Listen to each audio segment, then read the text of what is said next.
An immigrant family with aspirations to reach the American dream, once possessing everything within reach, but caught up in a tragedy with no way out, then completely broken. This is a haunting story, exposing manipulation and crime. Let's explore with crime documentary files right after. On the night of September 25, 1993, 2 gunshots suddenly rang out in a Chicago apartment complex garage. A man fell to the ground and died. When police arrived at the scene, they quickly apprehended the suspect nearby. What the police didn't expect was that the killer was a 19-year-old high school student named Andrew Seo, who had an outstanding academic record, and the man he killed was Robert O'Dubain, his sister's boyfriend. As the investigation deepened, the police gradually uncovered the horrifying layers of secrets behind the case. The details revealed step by step showed a blood-soaked conspiracy with complex motives that no one could have initially anticipated. What secrets were hiding behind this murder? Andrew Seo was born in 1974 into a Korean family of 4, with his parents and an older sister, Catherine. Before coming to the United States, the Seo family had a prosperous and admirable life in South Korea. The father came from a prestigious family, was a typical young gentleman, and later held an important position in the South Korean military. His wife was a pharmacist. They had 2 children, a son and a daughter. In the 1970s, the family of 4 lived in a luxurious apartment in Seoul, enjoying a comfortable and stable life. Everything seemed perfect until a tragic accident changed their fate forever. Their only son, the heir and pride of the family, tragically fell from a balcony and passed away. The loss of their only son was a devastating blow to the Seo family, erasing all previous glory and prosperity. The pain of losing a child left an unhealing wound in the hearts of the aging parents. In many traditional Asian families, sons hold an irreplaceable position. In the father's eyes, a son was the family's heir. As a traditional and patriarchal man, Mr. Seo saw the lack of a male heir as a potential end to his family line. Therefore, after experiencing the pain of losing a child, he gave his wife 2 options: either have another son or get a divorce. At this point, Mrs. Seo was over 40, making pregnancy a significant challenge. However, with her professional background as a pharmacist, she applied her medical knowledge to self-treatment and ultimately succeeded. 9 months later, Andrew, the family's second son, was born. Surprisingly, the family discovered Andrew had a birthmark in exactly the same location as their deceased first son. This led the Seo family to believe his soul had been reborn to them. From that moment, Andrew was loved and nurtured with special affection, as if he were the returned child. In the 1970s, a strong wave of immigration to the United States swept through South Korea, especially among middle and upper-class families. Hoping to provide their children with a better education, the Seo family decided to leave behind everything, their careers, social status, and relationships, to move to the United States and start an entirely new life. In 1976, Mr. and Mrs. Seo brought their 2 children to Chicago and opened a small grocery store. They gave their children American names. Their daughter became Catherine and their son became Andrew. Despite having to start over and facing numerous challenges, the family's relentless efforts gradually improved their circumstances, and they eventually achieved a relatively comfortable life. The 2 children developed healthily, with Andrew, the youngest, showing particular intelligence and maturity. From a young age, Andrew was deeply educated about family honor and obedience. He was exceptionally well-behaved and had a strong sense of responsibility. Every day after school, Andrew would rush to the family store to help his parents, sweeping and cleaning without complaint. Moreover, Andrew's academic performance exceeded his parents' expectations. From elementary school, he demonstrated remarkable business acumen. During one business trip with his father, Andrew could accurately present interest cost reports in dollars, making his father incredibly proud and satisfied. In complete contrast to her brother, Catherine was a rebellious and difficult child. Perhaps because from a young age she felt like a second-class citizen in the family, with all attention focused on Andrew. Catherine performed poorly in school, was unwilling to help the family, and frequently opposed her parents' guidance. It seemed Catherine deeply resented this traditional Korean family culture. She would often lie to escape, seeking ways to break free from family constraints. Her father, who held a traditional view of valuing sons over daughters, could not accept such a daughter. He applied the traditional Asian parental education method, using both threats and physical punishment to straighten out Catherine.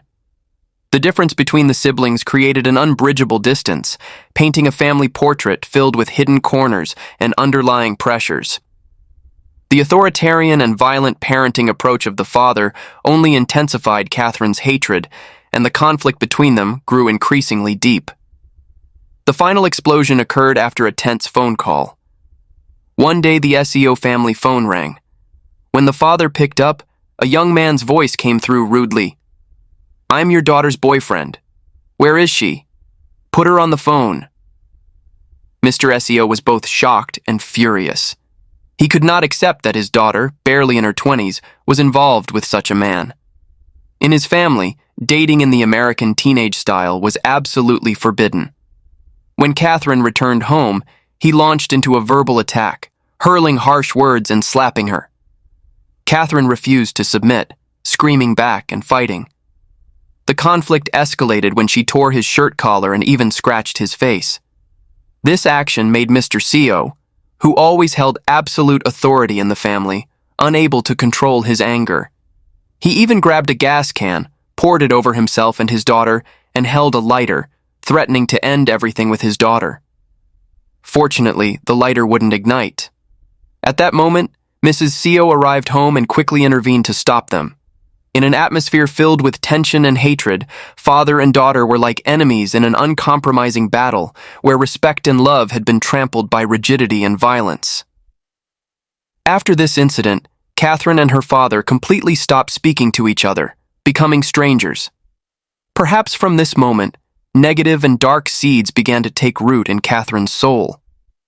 In 1986, Mr. Seo, at 57, unfortunately contracted stomach cancer. At this time, Andrew was only 11 years old, but he showed maturity and filial piety beyond his years. Throughout his father's hospitalization, Andrew would visit every day after school, meticulously caring for his father, sometimes staying overnight by his side. With heartfelt concern, he tied a thin string to both their wrists, allowing his father to pull it if he needed help. This touching and adorable gesture prompted a local Korean newspaper to write an article titled "The Golden Boy," praising the son's love. Completely opposite to Andrew, Catherine showed no concern for her ailing father. Throughout his hospital stay, she never visited once. Even when he passed away, Catherine just glanced over and walked away. For her, it seemed her father's death didn't evoke any remorse or sadness about her previous actions. Instead, she felt relieved, as if escaping a heavy oppressive burden on her life. After Mr. Seo's death, the family's burden fell entirely on Mrs. Seo. Over 50 years old, widowed, and raising 2 children in a foreign country, she went through incredibly difficult years. To make a living, she used the couple's saved money to open a small laundromat in Evanston, Illinois. Andrew remained a solid support by his mother's side. He always remembered his father's last instructions to care for and support his mother. Every day, Andrew would come to the laundromat to help, and when he saw his mother sad, he was quick to comfort her. His thoughtfulness and affection provided tremendous encouragement for Mrs. Seo amid life's challenges. In complete contrast, Catherine completely let herself loose when nothing held her back. Although not yet an adult, not coming home overnight became normal for her. When she did come home, it was typically just to ask her mother for money, showing no concern for her mother's difficult circumstances. At the fitness club, Catherine met Robert, a man 7 years older than her. Robert was charming, humorous, and attracted many young women, and Catherine was no exception. Shortly after, they developed a romantic relationship and became lovers. Less than 2 years after her father's death, another tragic event struck the family. One day in October 1987, Andrew, then 13 years old, came to the laundromat after school as usual to help his mother. From a distance, he saw many people surrounding the shop, with police and ambulance lights flashing. Andrew stood confused in the crowd, unsure what was happening. Moments later, two familiar figures approached, his sister Catherine and her boyfriend Robert.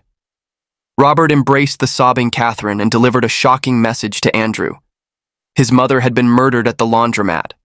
Mrs. SEO was found underneath a pile of clothes with 35 stab wounds. Forensic examination concluded that the perpetrator had pinned down the victim and attacked, focusing mainly on the neck and upper body. The brutality of the crime was chilling. After examining the crime scene, police discovered that Mrs. CO's wallet had disappeared, the cash register was open, and $100 inside was also gone. Initially, everyone, including the police, believed this was a robbery gone wrong. But would someone commit such a brutal murder for just $100? This seemed more like a murder driven by personal hatred. However, after deeper investigation, the police couldn't find any concrete leads. The case ultimately remained unsolved. What made the situation even more heartbreaking was that 13-year-old Andrew had to clean up the crime scene himself. Years later, recalling that scene would still bring him to tears. His white shirt stained red, and the lingering smell in the air was something he could never forget. In a single night, Andrew lost both parents, becoming a complete orphan. Catherine, at 18, became his only living relative and legal guardian. In his grief, Andrew pleaded with his sister that they must find his mother's killer and seek justice. However, Catherine coldly stated that even the police couldn't find the perpetrator, so how could they? According to her, life must continue and they needed to move forward. Shortly after, Catherine brought Robert, her boyfriend whom she had known for some time, to live with them and decided to discard all of their mother's belongings. Andrew was furious about this decision, but at 13, he had no way to intervene or object. Over time, Andrew's relationship with Robert became closer. Robert gradually became a surrogate father in the life of this orphaned boy. The small family's life seemed to stabilize step by step with a new hope for peace. Afterward, Catherine and Robert invested in opening a high-end bar, while Andrew began studying at a preparatory school. What Andrew didn't know was that the money his sister used to open the bar actually belonged to him. Mrs. CO had purchased a life insurance policy worth $800,000, with her younger son as the sole beneficiary.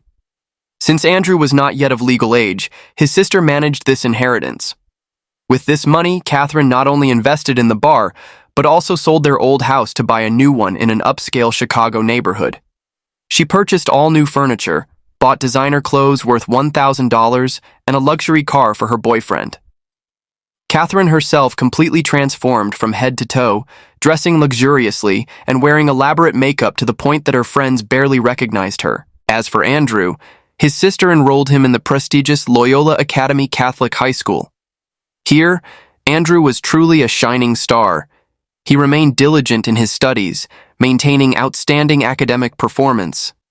He wasn't just class president and student body president, but also a member of the football team. As one of the few Asian students at the school, he completely integrated into American life and was beloved by teachers and peers. Eventually, Andrew received a full scholarship to Providence College to study economics and Japanese. His future seemed incredibly promising. However, all these good things suddenly stopped on September 25, 1993, when gunshots rang out from the garage. Robert, 31 years old, was found dead in the garage with 2 fatal gunshot wounds. His wallet and keys had completely disappeared, leaving behind a mysterious and suspicious crime scene. During the initial investigation, police quickly discovered suspicious details. Andrew had left school on the day of the crime in an unusual manner. His roommate told police that Andrew had said he needed to go home for a family matter over the weekend and then never returned to school. Another crucial detail added to the suspicion. Catherine had used cash to buy a one-way plane ticket from Providence to Chicago 5 days before the incident. The flight time coincided exactly with the afternoon Robert was murdered. Notably, the ticket was under Andrew's name. These details painted a suspicious picture of the siblings' potential involvement in the murder. The signs of suspicion were so clear that the police could not ignore any possibilities. Police quickly arrested Catherine and charged her with murder. A few weeks later, Andrew was also arrested at Dallas-Fort Worth Airport while preparing to fly back to Chicago. Police found $65,000 in his possession and Robert's wallet with identification. With a surprisingly calm attitude, Andrew quickly confessed to everything. He affirmed that he had killed Robert and was willing to bear all responsibility alone. This stunned everyone. How could an outstanding, well-behaved student become a murderer? And why, after escaping, did he decide to return? The story still seemed to have many unresolved mysteries, waiting for further details to be revealed. During a deeper investigation, the police gradually discovered that all these events were closely related to Andrew's sister, Catherine. Previously, the siblings' lives had seemed to be progressing normally. However, Andrew frequently witnessed arguments between Catherine and Robert. Their primary conflict revolved around money.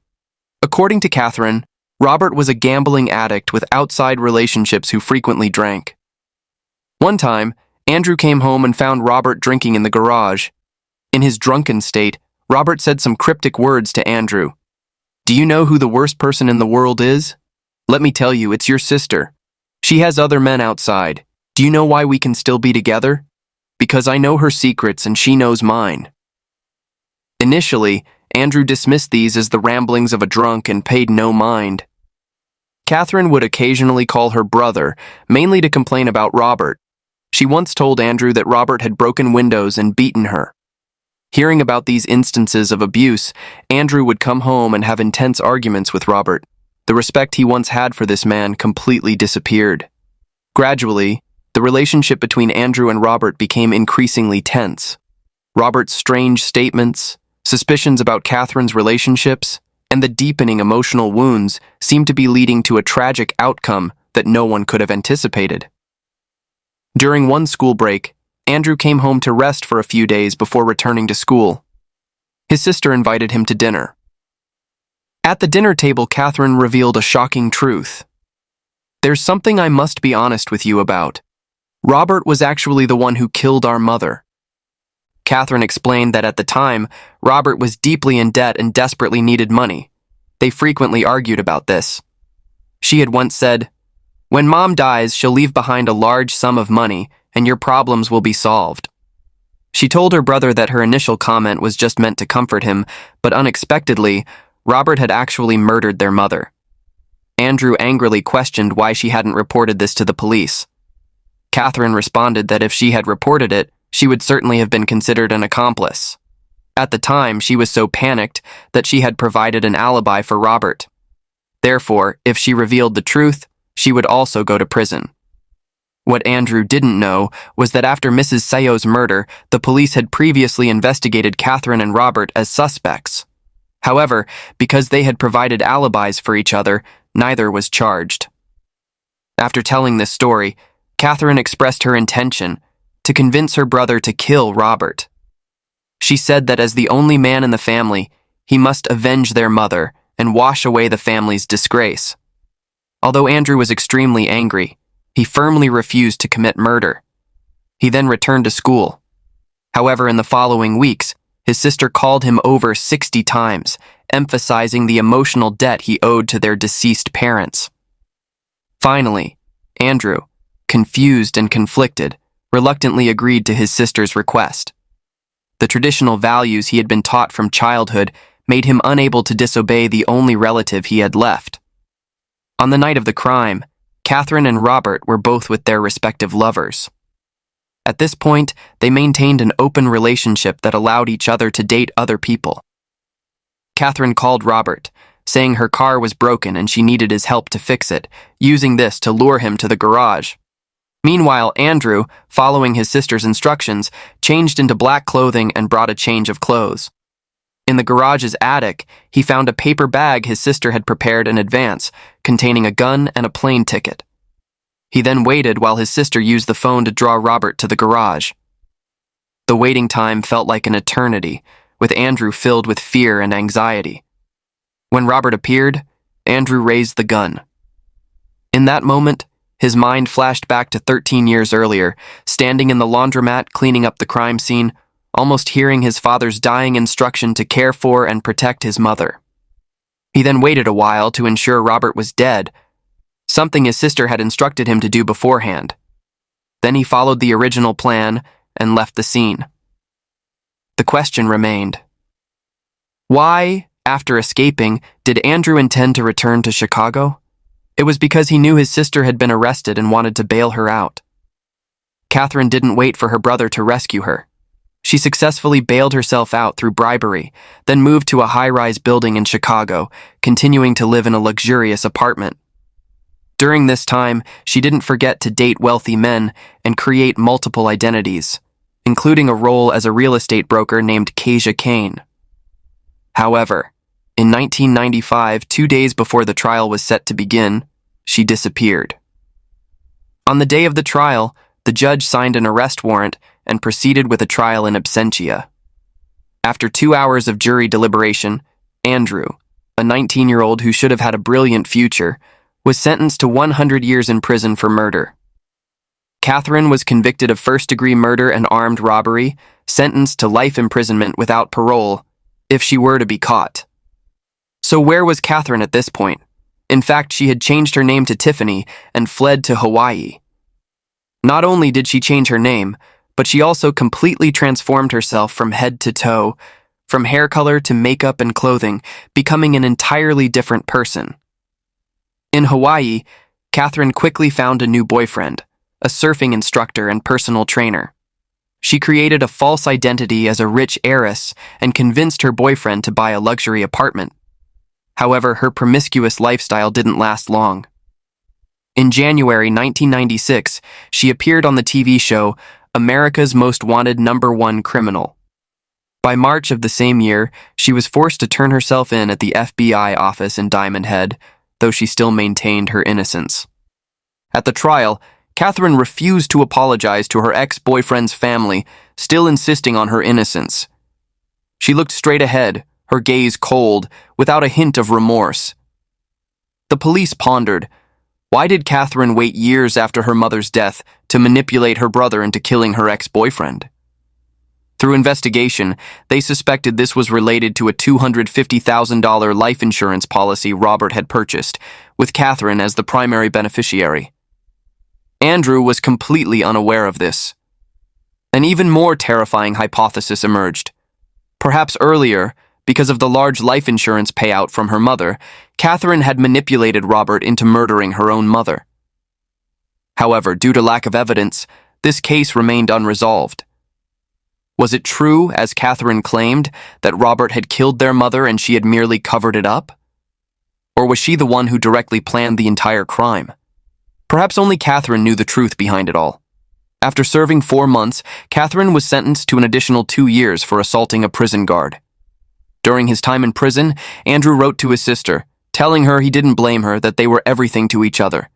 Catherine coldly responded, "I don't have a brother. Don't write to me again." Throughout decades of imprisonment, Catherine refused any visits. She displayed a hot-tempered and angry personality similar to her father's. Meanwhile, Andrew became a model prisoner. He not only helped disabled inmates, but also volunteered in the prison's counseling department. Additionally, he passed the Illinois State Optometry Technician exam, obtained a license, and worked in a prison optical workshop. Although always living with regret, he maintained an optimistic and positive attitude. Andrew submitted clemency and sentence reduction petitions 3 times to 3 different Illinois governors in 2003, 2017, and 2020, but was unsuccessful. Many defense attorneys also advocated for his reduced sentence, hoping to give him a chance to rebuild his life. Even Robert's brother and the now retired judge who originally tried Andrew did not oppose his early release. They agreed that Andrew had been manipulated and brainwashed by his sister. In 2023, Andrew submitted another clemency petition to the governor. In his application, he wrote that at 13, he was an emotionally wounded orphan betrayed by his sister. Now, a mature man, he was deeply remorseful about the horrific crime he had committed. He sought forgiveness and prayed for a second chance at life. The good news was that this time, his petition was finally approved. In January 2024, he walked out of the Western Illinois prison, breathing free air once again. Andrew emotionally thanked the supporters who had helped and encouraged him over the years. celebrating his rebirth with the traditional Korean tofu dish. Moving forward, he hoped to complete his college education and help troubled youth in the community. The story of Andrew Seo and Catherine became one of the most shocking criminal cases in America during the 1990s. A Korean immigrant family with dreams of a better life, instead drowning in tragedy due to human manipulation and greed. Andrew, once considered an obedient and filial child, was drawn into a cycle of crime by his only sister. Catherine, a cold, calculating woman, used their familial relationship and traditional pressures to turn her brother into an instrument of revenge. But perhaps what we should reflect on more deeply is the profound impact of the family environment on individual psychology. This story is a warning about the power of family, about invisible pressures. It shows that sometimes the closest blood relationships can become the most dangerous and destructive, and that's today's case. What are your thoughts about today's story? Please share your comments below. Thank you for watching and see you in the next video.